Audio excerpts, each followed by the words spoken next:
ازيكم عاملين ايه؟ انا تيتشر ايه وجايه اقول لكم على كل الحاجات اللي سهلت عليا التدريس اونلاين علشان اخلي الحصه تفاعليه وسهله للطلاب. طيب النهارده انا عندي ايه؟ النهارده انا عندي حاجه اسمها جوجل درايف. بجيبها منين؟ شايفين التسع نقط اللي عندنا فوق دول؟ بدوس عليها وبختار درايف من هنا. طيب بيكون انا كاتباه بالعربي دلوقتي. بيكون عباره عن ايه؟ بيكون عباره عن صفحه انا بخزن فيها كل الماتيريال بتاعه الشغل بتاعتي. ده ايميل جديد انا عاملاه علشان اشرح لكم عليه. اول حاجه عندنا الصفحه الرئيسيه. عندنا انا كنت عامله ملف بالدوكيومنت وملف بالسلايد وملف باللي هو اسمه اللي هو جدول البيانات. تعالوا نعرف نعمل الحاجات دي ازاي. اول حاجة عندنا علشان نخلي الشكل منظم وجميل، شايفين انا عاملة ايه؟ انا عاملة فايل اسمه الصف الاول الابتدائي. مثلا انا بدرس من سنة اولى لسنة 5 ومش عايزة الدنيا تبقى هرجلة، فهعمل ملفات. اعمل الملف ده ازاي؟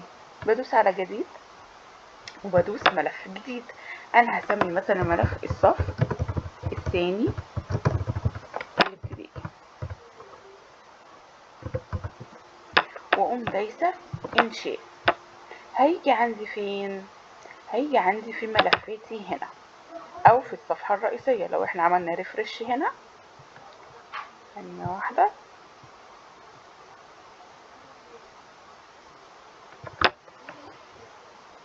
المفروض ان هو هيظهر جنب التاني بس هو بيعمل ريفرش. المهم لما الاقيه عمل ريفرش هنا هنلاقيه ظهر جنب الفايل التاني بتاع الصف الثاني الاول الابتدائي اهو ظهر جنبه.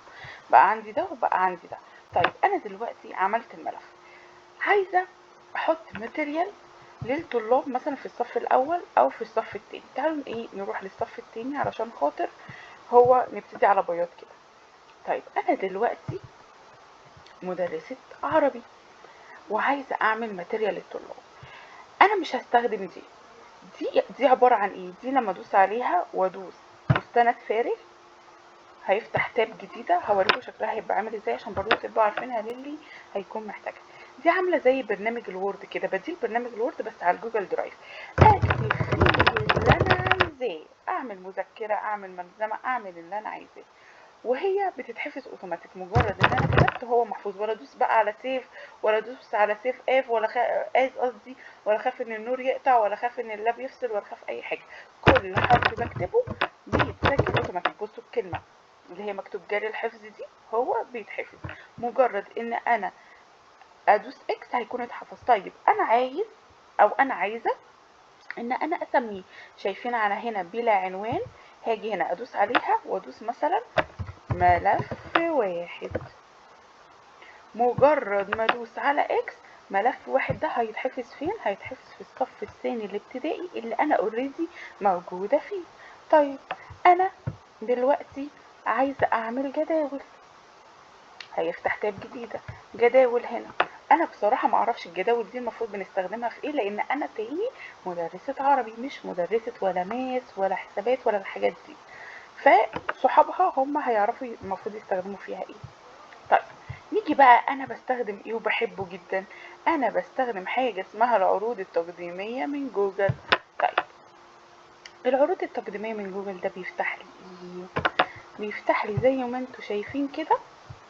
عندي هنا زي عدد صفحات، وعندي هنا صفحة اعمل فيها اللي انا عايزاه. اكتب، احط صورة، احط اغنية، احط فيديو اللي انا عاوزاه. طيب انا هعمل ايه؟ انا دلوقتي مش عايزة اكتب حاجة، انا هشيل دول. فهعمل ايه؟ هدوس كليك يمين وادوس حذف وهدوس كليك يمين وهدوس حذف. طيب انا دلوقتي ممكن اجيب الصورة منين؟ انا عندي مثلا الكتب بتاعة التدريس على اللابتوب، هختار منها الصورة اللي انا عايزاها واقوم حافظاها. طيب هختار الصورة ازاي؟ دلوقتي هروح على الكتاب. انا عندي الكتاب بتاع الصف الاول الابتدائي، هفتح تمام وهختار مثلا الصفحة دي. هاجي اعمل ايه؟ هدوس كليك يمين وادوس سكرين شوت واختار الجزء اللي انا عايزه.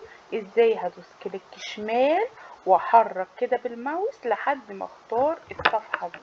انا عندي اختيارين، يا اما ادوس سيف انه يحفظ لي الصورة على اللابتوب، يا اما في اختراع جميل جدا انا لسه مكتشفاه اسمه كوبي. لما اعمل كوبي للصورة دي بمنتهى البساطة هروح على جوجل درايف وادوس هنا كليك يمين وادوس لصق، بقت الصورة الجميلة بتاعتي موجودة في الصفحة الجميلة بتاعتي. طيب انا الصورة دي صغيرة، هاجي عادي خالص واقوم مكبراها ومظبطاها على قد الصفحة. طيب انا عايزة اجيب صورة بس من مكان تاني. طيب الاول نعرف لو احنا جبنا صورة كمان هنحطها فين. شايفين علامة الزائد دي؟ هندوس عليها هيفتح لي صفحة كمان برقم 2 برضو فيها نفس المربعات. هعمل حذف، وبعد ما اعمل حذف انا بقى عايزة مكان جديد او حاجة جديدة اجيب منه الصور. انا هقول لكم على موقع اختراع، الموقع ده اسمه بنترست.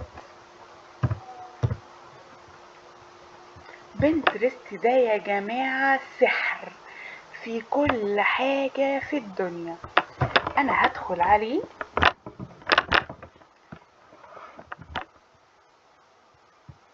وهعمل اكونت عليه. انا برضو هرجع واقول لكم انا الاكونت ده جديد فعلشان كده مش كل حاجة داخل عليها. المهم هدخل معاكم دلوقتي اهو وهوريكم هنعمل ايه. بنترست ده يا جماعة عليه كل حاجة، صور هو عليه صور وعليه فيديوهات وكده للفاشن والموضة والتدريس وكل حاجة. انا مثلا دلوقتي هدور على مثلا حروف الجر،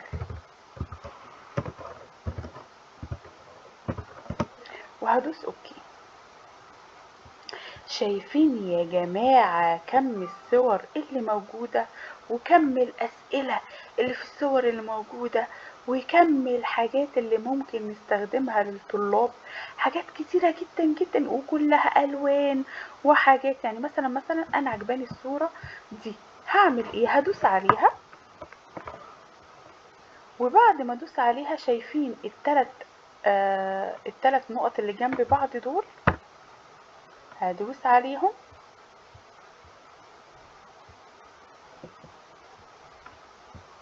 يحمل بس، هدوس خرجت. طب استنوا هنرجع لها تاني.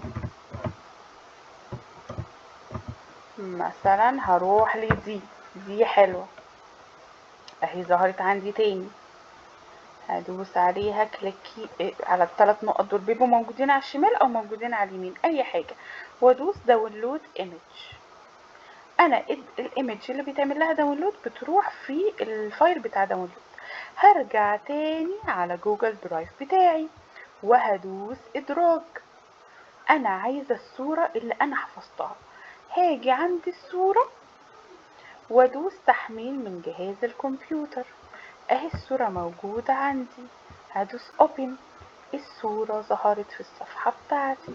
عايزة اوسطنها يمين، عايزة اوسطنها شمال، انا حرة. شايفين اللذاذة؟ طيب عايزة افتح تاب جديدة، هاجي على زائد وهيجيلي صفحة جديدة من ضمن الصفحات بتاعتي. طيب انا عايزة امسح دول، هدوس كليك يمين، وبرضو الكليك يمين لازم نكون على اكتر حاجة على الحرف علشان خاطر يدوس حذف. تمام. طيب احنا عندنا ادراج ايه تاني؟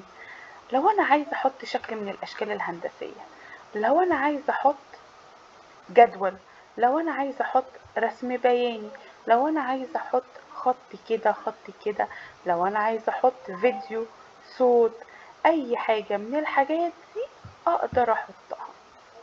طيب انا في الاخر احفظها ازاي؟ زي بالظبط في المستندات لما وريتكم اي كلمة بنكتبها اي حاجة بنعملها بتتحفظ، هي برضو بتتحفظ هنا.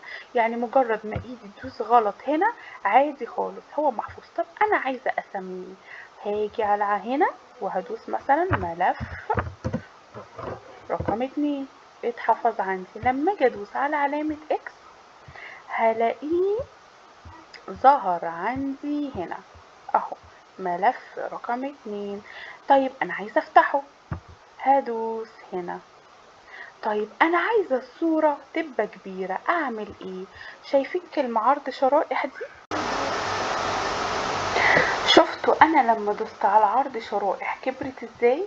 الصورة عندي كبرت جدا. طيب انا عاوز اخليها لما اجي احرك يمين او شمال، يا اما هدوس على اليمين او الشمال بتوعي، يا اما عندي حاجة هنا مكتوب فيها رقم السلايد بتاعنا ويمين او شمال، وتخليني اتحرك يمين او شمال. طيب انا عايزة اقفل الشاشة الكبيرة دي، اعمل ايه؟ هدوس هنا وهدوس على انهاء عرض الشرايح. طب انا عاوزاها تشتغل تلقائي، يعني تحرك نفسها، هدوس على تشغيل تلقائي وتتحرك بقى كل ثانيتين 3 4 5 زي ما انا عايزة. بس كده. قولولي لو في حاجة تانية عايزين ان انا اشرحها لكم علشان خاطر تسهل عليكم التدريس اونلاين. باي باي.